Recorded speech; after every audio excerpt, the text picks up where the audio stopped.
Let's cook adobong baboy with pineapple tidbits. So, yan. Inuna yung bawang.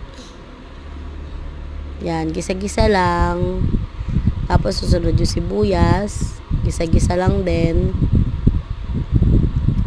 Okay. Halo, halo, halo. Tapos, yun. Yung anak ko, nagsasaing siya nun. Kaya patalastas.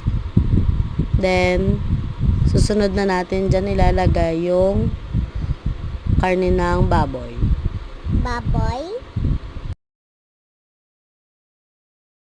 Yan, halo-halo lang. Tapos nilagay na. Halo-halo yan. Kung maingay. Yan, halo-halo lang ulit. Halo, halo, halo. Ikembot mo. Basta lagyan ng magic sarap para masarap. Then, lagyan natin ng mushroom oyster sauce. Apa. Masarap nyo, yung oyster sauce na yan. Yan, kaya lagi kong nalagay sa ref yun. So, yan, halo-haloin lang natin. Then, yan, pineapple tidbits para pinalagyan ng suka. Masarap naman na yun yung matamis siya. Yan, haluin lang ulit.